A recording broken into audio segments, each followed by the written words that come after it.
बढ़ेंगे आगे। आप देख रहे हैं धोरों की धार। शुरुआत करेंगे जयपुर से खबर के साथ। जयपुर में बीजेपी की प्रदेश स्तरीय कार्यशाला का आयोजन किया जा रहा है। इस कार्यशाला में शामिल होने के लिए मुख्यमंत्री भजनलाल शर्मा कॉन्स्टिट्यूशन क्लब पहुंचे। कार्यशाला में बीजेपी के राष्ट्रीय संगठन महामंत्री बीएल संतोष और प्रदेश अध्यक्ष मदन राठौड़ भी मुख्यमंत्री के साथ मौजूद हैं।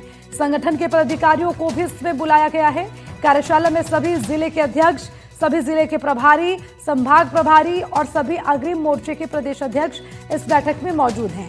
ये बड़ी जानकारी आपको दे रहे हैं। और देखिए, आपको ये भी बताते चलें कि किस तरह से आज का ये कार्यशाला का कार्यक्रम काफी महत्वपूर्ण रहने वाला है, क्योंकि खुद मुख्यमंत्री भजनलाल शर्मा इस बैठक का, इस कार्यशाला का हिस्सा होंगे। संगठन के पदाधिकारियों को भी इसमें बुलाया गया है। हालांकि आपको ये भी बताते चलें, बीजेपी को प्रदेश स्तरीय कार्यशाला का आयोजन करने को लेकर तमाम तैयारियां भी की गई और इसी के साथ तमाम जिले के अध्यक्ष, तमाम जिला प्रभारी, संभाग प्रभारी और सभी अग्रिम मोर्चे के प्रदेश अध्यक्ष इस बैठक में मौजूद हैं।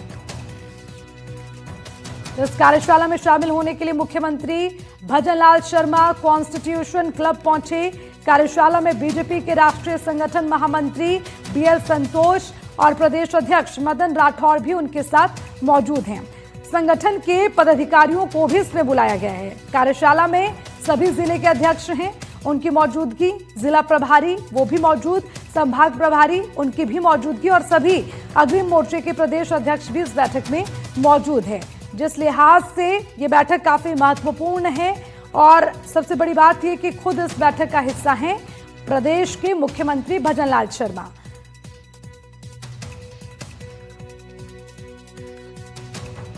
डबल इंजन की सरकार केवल नाम की सरकार नहीं है। इस डबल इंजन की सरकार ने राजस्थान प्रदेश में 2 वर्षों में विकास के नए आयाम भी स्थापित कर रहे हैं। चाहे वो ईआरसीपी हो, चाहे वो आपके शेखावाटी बेल्ट में पानी लाने की बात हो, चाहे गंग नहर को पुनः उसका जीर्णोद्धार करने की बात हो।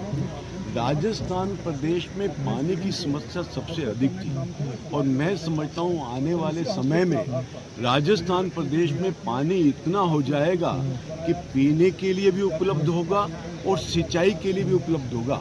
ये एक संगठनात्मक एक हिस्सा है जिसके अंदर पार्टी आगामी दिनों के अंदर एक रोड मैप हम कैसे तैयार करें, पार्टी को हम सर्वव्यापी सर्वस्पर्शी हम कैसे बना सकते हैं। और माननीय हमारे राष्ट्रीय महामंत्री संगठन बीएल संतोष जी का मार्गदर्शन हम सब कार्यकर्ताओं को मिलेगा। माननीय मुख्यमंत्री महोदय का भी एक विजन जो प्रदेश की जनता से जुड़ा हुआ जो विषय है उसके ऊपर उनको मार्गदर्शन में सब कार्यकर्ताओं को मिलेगा। और तीसरा जो कार्यक्रम चल रहे हैं वर्तमान के अंदर संगठन को मजबूत करने के लिए SIR के जो कार्यक्रम है उसके अंदर कार्यकर्ताओं की जो सहभागिता भागीदारी है उन सबको लेकर उसकी चर्चा भी इस कार्यसमिति के अंदर। भारतीय जनता पार्टी संगठन के नाते पहचान रखती है। संगठन का कैडर और उसमें आपस में संवाद, उसकी नियमितता रहती है। हर स्तर की चर्चा के माध्यम से आगे के कार्यक्रमों को मूर्त रूप देने के लिए आगे बढ़ाना, उसी नाते आज विस्तृत कार्य योजना के नाते से कार्यशाला रखी है, जिसमें भारतीय जनता पार्टी के राष्ट्रीय संगठन मंत्री सामान्य बीएल संतोष जी का मार्गदर्शन मिलेगा। प्रदेश भर के संगठन के हर स्तर के कार्यकर्ता आपस में बैठ करके आने वाले समय की कार्य योजना और संगठन के विस्तार पर विस्तृत रूप से चर्चा करें।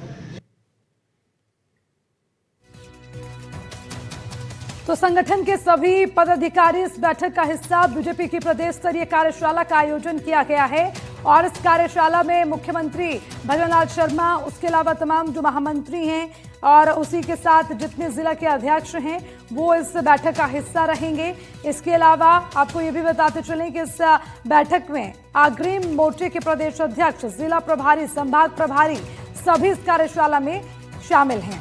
हालांकि इस बैठक के मायने क्या है, प्रदेश स्तरीय इस कार्यशाला का आयोजन किया गया है, इससे क्या संदेश देने की तैयारी बीजेपी की है, ये भी काफी महत्वपूर्ण होगा। उसके अलावा आपको लगातार आपके टीवी स्क्रीन पर हम दिखा रहे हैं कि आखिर इस बैठक में कौन कौन शामिल होंगे। और ज्यादा जानकारी के साथ जयपुर से शशि मोहन हमारे साथ जुड़ गए हैं, उनसे अपडेट लेंगे। शशि मोहन, आज बीजेपी की प्रदेश स्तरीय कार्यशाला का आयोजन किया गया है। तमाम प्रभारी हो, अध्यक्ष हो या मुख्यमंत्री खुद इस बैठक का हिस्सा है, लेकिन इसके मायने क्या है, क्या मैसेज देना चाह रही है बीजेपी? देखिए, बीजेपी में एक बात कही जाती है, संगठन सर्वोपरि है और संगठन सर्वोपरि है, लेकिन उस संगठन का कौशल कैसा होना चाहिए ये कार्यकर्ताओं को बताने के लिए, पदाधिकारियों को बताने के लिए सभी प्रदेश पदाधिकारियों को बुलाया गया है। बीजेपी के जो अग्रिम मोर्चे हैं, युवा मोर्चा, अनुसूचित जाति मोर्चा, जनजाति मोर्चा, अल्पसंख्यक मोर्चा और इसके साथ में महिला मोर्चा, इन सभी को के प्रदेश अध्यक्षों को बुलाया गया है। सभी जिलों के अध्यक्ष बुलाए गए हैं। 44 जिले हैं बीजेपी के संगठन के और उन जिलों के प्रभारी, साथ में संभाग प्रभारी। अभी उद्घाटन सत्र संपन्न हो चुका है। मुख्यमंत्री भजनलाल शर्मा ने इसमें संबोधन किया है। उन्होंने संगठन को मजबूत करने की बात कही है। उन्होंने कहा कि संगठन कैसे मजबूत होगा ये कार्यकर्ताओं को समझना है, सीखना है और उस चीज को संगठन में अपने कामकाज में लागू भी करना है। और बीजेपी के राष्ट्रीय संगठन महामंत्री बीएल संतोष उस कार्यक्रम में मौजूद हैं। अभी उद्घाटन सत्र में बीएल संतोष का बहुत विस्तृत संबोधन नहीं हुआ है, लेकिन उनका एक अलग से सत्र रखा गया है। देखिए, आज पूरे 5 सत्र हैं, उद्घाटन सत्र और समापन सत्र ऐसे हैं। इसमें मुख्यमंत्री भी मौजूद रहेंगे, प्रदेश अध्यक्ष मदन राठौर भी मौजूद रहेंगे। लेकिन अगर अलग अलग 3 सत्रों की बात करें तो संगठन कौशल पर राष्ट्रीय संगठन महामंत्री बीएल संतोष बात रखेंगे। बीजेपी के कार्यकर्ता को कैसे लोगों के बीच में जाना चाहिए, कैसे पदाधिकारी को बर्ताव करना चाहिए, उस पर संघ से आए अरुण कुमार अपनी बात रखेंगे और गौरव भाटिया बीजेपी के नेता वो सोशल मीडिया के ऊपर अपनी बात एक सत्र में रखेंगे। पूरा एक सत्र सोशल मीडिया को लेकर के है कि किस तरह संगठन का पक्ष अपनी तरफ से रखा जाए। खास बात यह है कि विधायकों को, जनप्रतिनिधियों को इस बैठक से अलग रखा गया है। इस बैठक में विधायक के नाते सिर्फ वही लोग मौजूद हैं जो संगठन में जिम्मेदारी संभाल रहे हैं। मसलन गोपीचंद मीणा जो अनुसूचित जनजाति मोर्चे के प्रदेश अध्यक्ष भी हैं। और अभी पहला सत्र खत्म हो गया है। उद्घाटन सत्र के समापन के बाद मुख्यमंत्री भजनलाल शर्मा यहाँ से जाएंगे उनकी सीएम हाउस पर कोटा संभाग के। शशि, इस बैठक में, इस कार्यशाला का जिसका हम जिक्र कर रहे हैं, संगठन की मजबूती, इसका सबसे पहला पॉइंट है, लेकिन इसके अलावा और क्या शीर्ष बिंदु होंगे इसके? देखिए, इसमें सिर्फ और सिर्फ संगठनात्मक मुद्दे हैं। आज दिन भर बैठक चलेगी। रात को 8 से 11 बजे का समय मुख्यमंत्री भजनलाल शर्मा का रिजर्व रखा गया है। वो कोर कमेटी की बैठक के लिए है। हालांकि सरकार के गठन के बाद कोर कमेटी के स्वरूप में बदलाव नहीं हुआ है, लेकिन मुख्यमंत्री इस बैठक में मौजूद रहेंगे। प्रदेश अध्यक्ष मदन राठौर, राष्ट्रीय संगठन महामंत्री बीएल संतोष रहेंगे, सभी पूर्व प्रदेश अध्यक्ष जिसमें सतीश पूनिया, अरुण चतुर्वेदी, अशोक परनामी शामिल हैं। और आप ये देखिए कि जो केंद्रीय मंत्री हैं, भागीरथ चौधरी इसमें शामिल होंगे, गजेंद्र सिंह शेखावत इसमें शामिल होंगे, भूपेंद्र यादव भी इसमें आएंगे। और पार्टी की तरफ से कैसे आगामी समय की रूपरेखा हो, सत्ता संगठन में बेहतर तालमेल कैसे हो, कैसे पंचायती राज चुनाव में पार्टी जाए, इसके ऊपर भी बातचीत होगी। क्योंकि पंचायती राज चुनाव से पहले आप इस पर नजर बनाए रखिएगा शशि, मैं आगे भी आपसे अपडेट लूंगी। शुक्रिया तमाम जानकारी के लिए। बढ़ेंगे आगे। जयपुर से बड़ी खबर, निकाय चुनाव के लिए निर्वाचन आयोग ने कमर कस ली है। निकाय चुनाव से पहले गृह जिले से अधिकारी हटाए जाएंगे। पालिकाओं में भी अधिकारियों के तबादले होंगे। राज्य निर्वाचन आयोग ने इसके लिए दिशा निर्देश जारी कर दिए हैं। अब देखिए, निकाय चुनाव से पहले तैयारियां शुरू हो चुकी हैं। चाहे पालिकाओं में अधिकारियों की बात हो या तमाम दूसरे अधिकारियों के तबादले का जिक्र हो, उसके लिए निर्देश जारी हो चुके हैं। 28 फरवरी तक हटाने के निर्देश दे दिए गए हैं। 3 साल से अधिक समय होने पर तबादला होगा। राज्य निर्वाचन आयोग ने पंचायत निकाय चुनाव की तैयारियों को तेज कर दिया है। आयोग ने गृह क्षेत्र में कार्यरत और एक ही जगह 3 साल से अधिक समय से लगे हुए अधिकारियों को 28 फरवरी तक हटाने के निर्देश दे दिए हैं। इसके बाद तबादलों पर रोक लगाई जाएगी। राज्य निर्वाचन आयोग ने शुक्रवार को इस बारे में आदेश भी जारी किया। इसमें उन्होंने ये कहा है कि चुनाव कार्यक्रम की घोषणा के बाद प्रक्रिया पूरी होने तक तबादले नहीं हो सकेंगे। आयोग ने यह भी स्पष्ट कर दिया कि चुनाव कार्यक्रम घोषित होने के बाद संभागीय आयुक्त, पुलिस महानिरीक्षक, कलेक्टर, पुलिस अधीक्षक, तहसीलदार से लेकर अतिरिक्त जिला कलेक्टर तक, पुलिस के वित्ताधिकारी से लेकर अतिरिक्त पुलिस अधीक्षक तक, जयपुर, जोधपुर सहायक पुलिस आयुक्त से लेकर आयुक्त तक को गृह जिले से हटा दिया जाए। अब देखिए, इसके लिए दिशा निर्देश जारी हैं, तारीख तय है और इन तारीखों के बीच में की अधिकारियों के ट्रांसफर होने की जानकारी है। तो निश्चित तौर पर निकाय चुनाव को देखते हुए ये बड़ा बदलाव, बड़ा फेरबदल देखने को मिलेगा। हालांकि इसमें जो दिशा निर्देश हैं वो भी दिए गए हैं। और ज्यादा जानकारी के साथ जयपुर से हमारे संवाददाता विश्वास शर्मा हमारे साथ जुड़ गए हैं। विश्वास, निकाय चुनाव से पहले एक बड़ा फेरबदल देखने को मिल रहा है और उसके लिए जो लिस्ट है वो भी तैयार है, दिशा निर्देश भी दिए जा चुके हैं। जरा पूरा अपडेट दीजिए इस पर, निकाय चुनाव से पहले क्या तैयारियां? देखिए, निकाय चुनाव को लेकर राज्य निर्वाचन आयोग की ओर से तैयारियां शुरू कर दी हैं। जिस तरीके से पहले एक एडवाइजरी जारी की गई थी जिसमें वोटर लिस्ट को बनाने के लिए सभी संबंधित जिला कलेक्टरों को और जो अन्य कार्मिक हैं उनको दिशा निर्देश जारी किए गए थे। इसमें कहा गया था कि 25 फरवरी तक फाइनल वोटर लिस्ट जो है प्रकाशित हो जानी चाहिए। 25 जनवरी तक जो ड्राफ्ट रोल है पहला वो प्रकाशित हो जाएगा। इसके साथ ही अब एक नया आदेश राज्य निर्वाचन आयोग की ओर से जारी किया गया है।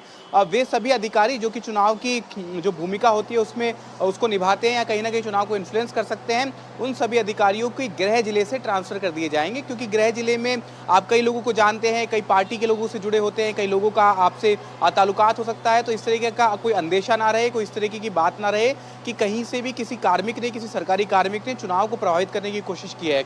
इसके साथ ही ऐसे लोग जो कि 3 साल से एक ही जगह पे पोस्टेड हैं, 30 अप्रैल 2026 की डेट को एक बेसलाइन मानते हुए अगर 3 साल तक का किसी का कार्यकाल एक ही जगह पे पोस्टेड हो रहा है पूरा, तो उनके भी ट्रांसफर जो है वो किए जाएंगे। राज्य निर्वाचन आयोग ने इसके लिए आदेश जारी कर दिए गए हैं। अब इसके बाद में जो राज्य सरकार है और जो संबंधित विभाग है वे अपने अपने कार्मिकों के अपने स्तर पर जो ट्रांसफर है उनकी नीतियों के हिसाब से ट्रांसफर करना प्रारंभ कर देंगी। क्योंकि गृह जिले से संबंधित जो भी अधिकारी हैं, चाहे जिला कलेक्टर हैं, चाहे राजस्व के अन्य अधिकारी हैं, पटवारी है, कार्मिक है, वीडियो है, विश्वास, ये जो तबादला एक्सप्रेस चल रखी है ठीक निकाय चुनाव से पहले, क्या इसके कुछ और मायने भी निकाले जाएं?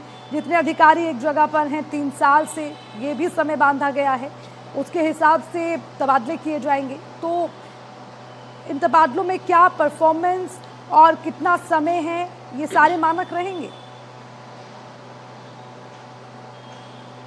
देखिए, ये स्वाभाविक प्रोसेस है जो कि हर चुनाव से पहले कॉम्प्लायंसेस जो होते हैं वो पूरे किए जाते हैं। जिस तरीके से दिशा निर्देश और गाइडलाइंस होती हैं उनके हिसाब से कार्य होता है। ये स्वाभाविक है क्योंकि जब चुनाव होंगे तो ऐसे कार्मिक जो कि किसी भी तरीके से चुनाव को इन्फ्लुएंस कर सकते हैं, चुनाव में निभाने में जिनकी भूमिका रहती है और जो चुनाव की कार्यप्रणाली में शामिल रहते हैं, उनके ट्रांसफर करने के लिए निर्देश दिए गए हैं। अब इसके क्या सियासी मायने हो सकते हैं ये तो वक्त ही बताएगा कि किस तरीके से ट्रांसफर जब होंगे तब ये बात सामने आ पाएगी कि क्या कोई सियासी मायना या कोई अन्य चीजें भी इसमें शामिल हैं। लेकिन फिलहाल जो है राज्य निर्वाचन आयोग ने चुनाव को पारदर्शिता से करवाने के लिए ये कॉम्प्लायंसेस सुनिश्चित कराने के आदेश जारी किए हैं। ठीक है विश्वास, धन्यवाद आपका तमाम जानकारी के लिए। बढ़ेंगे आगे, अब बड़ी खबर जयपुर से मिल रही है जहां डिप्टी सीएम प्रेमचंद बैरवा के घर के बाहर प्रदर्शन की जानकारी मिल रही है। घर के बाहर दूर-दूर से आए लोगों का जमावड़ा देखने को मिला है। ये जमावड़ा डिप्टी सीएम प्रेमचंद बैरवा के घर के बाहर लगा है जहां ग्राम पंचायत की सीमाओं को लेकर नाराजगी ग्रामीणों में देखने को मिल रही है, जिसको लेकर सभी इकट्ठा हो गए। पिछले कई दिनों से उप मुख्यमंत्री से इसको लेकर बातचीत चल रही थी। लगातार दिए गए उप मुख्यमंत्री के बैरवा की तरफ से आश्वासन के बाद अब सभी उनके घर के बाहर पहुंच गए। उसके बावजूद वादे के मुताबिक जो नहीं किया गया पंचायत की सीमाएं, आज तो उसको लेकर अब स्थानीय लोग ये कह रहे हैं कि एक उपचुनाव में सीआर की हार से ग्रामीणों में नाराजगी है। कुछ स्थानीय नेताओं पर डिप्टी सीएम प्रेमचंद बैरवा के कान भरने के भी आरोप लग रहे हैं। लोगों ने अपनी ग्राम पंचायत बहाल करने की मांग की है। हालांकि इससे पहले करीब पौने घंटे तक वहां पर दरवाजे के बाहर वो सभी खड़े रहे। पुलिस ने एक डेलीगेशन को जाने की अनुमति दी थी, लेकिन अब प्रतिनिधिमंडल को भी काफी देर तक गेट के बाहर इंतजार करना पड़ा। अपनी मांगों के लिए वहां पर पहुंचे हैं और अपनी पंचायत को बहाल करने की मांग कर रहे हैं। हालांकि इसको लेकर पहले डिप्टी सीएम की ओर से आश्वासन दिया जा चुका है, लेकिन यहां पर लोगों का कहना है कि आश्वासन के बाद भी काम नहीं हुआ, इसलिए उनके घर के बाहर इकट्ठा हो गए। अब ये दबाव में काम कर रहे हैं। हमारी जनता है, रोज आ रही है, रोज खर्चा हो रहा है, किसान है, कोई गरीब है, कोई कैसे क्या कर रहा है, अपना टाइम पास कर रहा है। उस हिसाब से रोजाना यहाँ पे आते हैं। चप्पल घिस गई, कोई तो पैदल आते हैं। बीजेपी का कैंडिडेट था, नाम तो पता नहीं मेरे को, वो अलग पंचायत का था, इस वजह से वो हार गई। तो बाकी सबको क्यों सजा दे रहे? जिसने वोट दिया उसको सजा क्यों दे रहे? आज जन सुनवाई नहीं हो रही है। ये जन सुनवाई होती है यहाँ पे, जन सुनवाई नहीं हो रही। लोगों को यहाँ से आधा किलोमीटर दूर बैरिकेड लगा के रोक दिया लोगों को। और इसी खबर पर ज्यादा जानकारी के साथ फोन लाइन पर हमारे संवाददाता शशि मोहन हमारे साथ जुड़ गए हैं। आज शशि मोहन, डिप्टी सीएम के घर के बाहर बहुत बड़ा जमावड़ा इकट्ठा हो गया है, क्या उनकी मांगे हैं, क्या कहना है और क्या समाधान हुआ है समस्या का? नहीं, देखिए, दरअसल ये लोग पिनाच पंचायत मुख्यालय को बनवाने के लिए आए और जी। उनका ये कहना है कि उनकी पंचायत को पास की दूसरी ग्राम पंचायत में विलोपित कर दिया गया, शामिल कर दिया गया। उनके हेडक्वार्टर बदलने से उनके काम प्रभावित होते हैं और इसीलिए वो जनभावना, भौगोलिक स्थिति और वोटों की स्थिति को देखते हुए पिनाज को फिर से ग्राम पंचायत का दर्जा देकर के उसमें शामिल कराने की मांग कर रहे थे। और उन्होंने ये भी बताया कि पिनाज पंचायत के गांव कितने हैं, वोटर कितने हैं। तकरीबन 902 वोटर यहाँ पर पिनाज के हैं और जो रेवंतपुरा जिसमें शामिल किया गया है वहां के 590 वोट हैं। मामला केवल 1500 वोट के करीब का है, लेकिन स्थानीय स्तर पर ये मामले बहुत संवेदनशील हो जाते हैं और स्थानीय लोगों का कहना है कि बीजेपी के संगठन के जो मंडल स्तर के कुछ पदाधिकारी और कार्यकर्ता हैं, वो एक वार्ड के उपचुनाव में, वार्ड पंच का जो उपचुनाव था उसमें उनके प्रतिनिधि की हार के चलते ऐसी नाराजगी जता रहे हैं। उन लोगों का कहना है कि जब बीजेपी 1980 में बीजेपी अस्तित्व में नहीं आई थी, उससे पहले से वो लोग जनसंघ के साथ में उनके भावनात्मक लगाव हैं, वो जनसंघ के प्रत्याशी के साथ में जुड़े रहे हैं और ऐसे में उन लोगों को दूसरी पंचायत में शिफ्ट करना, उनकी पंचायत को विलोपित करना। और शंकरपुरा भी एक पंचायत है, वहां के भी लोग आए थे और उन लोगों की यही मांग थी कि आप उनकी बात सुनिए। दरअसल अब क्या है कि जनगणना का काम शुरू होना है और ऐसे में 31 दिसंबर की दरमियानी रात 12 बजे जो प्रशासनिक सीमाएं थी, वो प्रशासनिक सीमाएं सीज कर दी गई हैं। अब प्रशासनिक सीमाओं में बदलाव नहीं हो सकता, लेकिन इन लोगों का कहना है कि वो 31 दिसंबर से पहले भी डिप्टी सीएम प्रेमचंद बैरवा से मिल रहे थे और अभी भी उन्होंने मुलाकात की है। लेकिन शशि मोहन ये तो कह रहे हैं कि इन्हें आश्वासन भी दिया गया था। अब क्योंकि आश्वासन नहीं पूरा हुआ, जो आश्वासन दिया था उसके बाद नहीं पूरी हुई बातें, तभी वहां पर वो पहुंच गए घर के बाहर। उनका तो ये भी कहना है। बिल्कुल यही इन लोगों का कहना है कि 31 दिसंबर से पहले उनकी अलग अलग बातचीत हुई, 2 से ज्यादा बार वो आए और उनको ये कहा गया कि उनका काम होगा, यह आश्वासन दिया गया। हाँ। और इसके बाद वो आश्वासन पूरा नहीं हुआ। इसी को लेकर के इन लोगों ने ऐतराज जताया। डिप्टी सीएम प्रेमचंद बैरवा से उनकी मुलाकात हो गई है।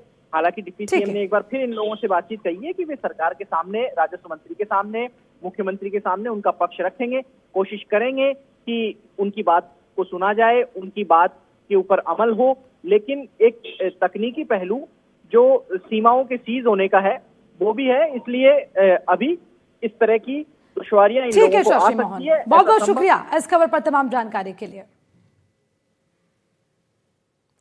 जोधपुर पहुंचे विधानसभा के मुख्य सचेतक जोगेश्वर गर्ग ने सर्किट हाउस में मीडिया कर्मियों से बातचीत की। इस दौरान उन्होंने 3 विधायकों के स्टिंग ऑपरेशन से जुड़े हुए मामले पर अपनी प्रतिक्रिया दी। जोगेश्वर गर्ग का बड़ा बयान, उन्होंने कहा कि ये तो स्टिंग है, इसका मतलब हकीकत में कोई लेन देन नहीं हो रहा था। इसके साथ ही उन्होंने ये भी कहा कि मामला सामने आते ही उन्होंने स्वयं विधानसभा अध्यक्ष को पत्र लिखकर पूरे प्रकरण की निष्पक्ष जांच की मांग की थी।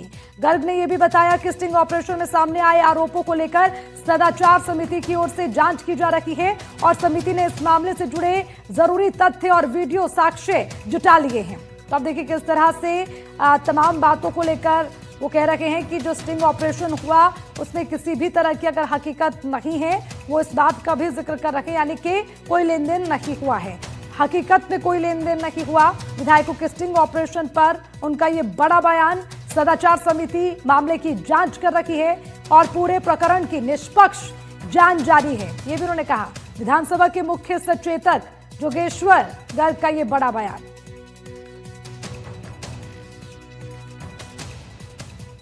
तो विधायकों के स्टिंग ऑपरेशन पर बोले गर्ग, कहा सदाचार समिति पूरे मामले को लेकर जांच कर रही है।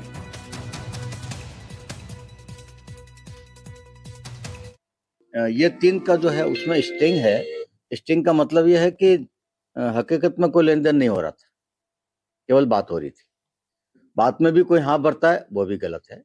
तो कितना वो सारे वीडियोस को वो सदाचार कमेटी देखेगी, आगे पीछे को उसके सारे तथ्यों को भी मिलान करेगी और उसके बाद जो उचित लगेगा सदाचार कमेटी अपनी राय देगी, अपनी सिफारिश देगी अध्यक्ष महोदय को और उसके आधार पर अध्यक्ष महोदय निर्णय करेंगे। यदि उनके लेवल से होना है तो, और सरकार स्तर पर कुछ करना है तो अध्यक्ष महोदय मुख्यमंत्री जी को सुझाव देंगे, आदेश देंगे, जो भी होगा वो उस सारे में होगा। जनप्रतिनिधि है, इस नाते उसकी जिम्मेदारी ज्यादा बढ़ जाती है और उससे उम्मीद की जाती है कि वो बिल्कुल अप टू द मार्क चले और कुछ भी गलत काम नहीं करें। फिर भी यदि कोई भूल चूक कर देता है, भूल चूक से करे, लोभ लालच में करे, तो उसके लिए नियमों में पर्याप्त प्रावधान है विधानसभा के। और सदाचार कमेटी हमारी एक बनी हुई है। सदाचार कमेटी के चेयरमैन भी हमारे वो बबरू वाले विधायक हैं। और उस सदाचार कमेटी को ये अधिकार है कि वो उसकी जांच करे और जांच के आधार पे अध्यक्ष महोदय को अपनी अनुशंसा करे कि क्या कार्रवाई करनी चाहिए या नहीं करनी चाहिए। इन 3 मामलों में भी जैसे हमको पता चला, मुझे पता चला, मैंने तुरंत, हालांकि मैं जालौर में था, लेकिन मैंने तुरंत पत्र लिख के विधानसभा अध्यक्ष को भेजा और उन्होंने मेरे पत्र को स्वीकार करते हुए सदाचार समिति को मामला भेज दिया। सदाचार समिति परीक्षण कर रही है तीनों मामलों का और गुण दोष के आधार पे वो निर्णय करेगी।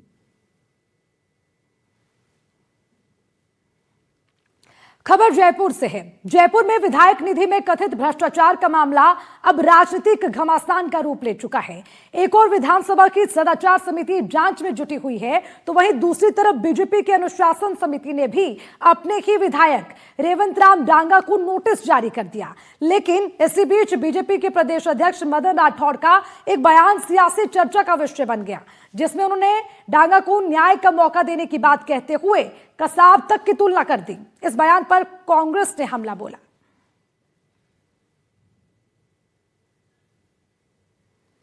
और इसी बीच यहां वक्त एक छोटे से ब्रेक का, आप देखते रहिए एनडीटीवी राजस्थान।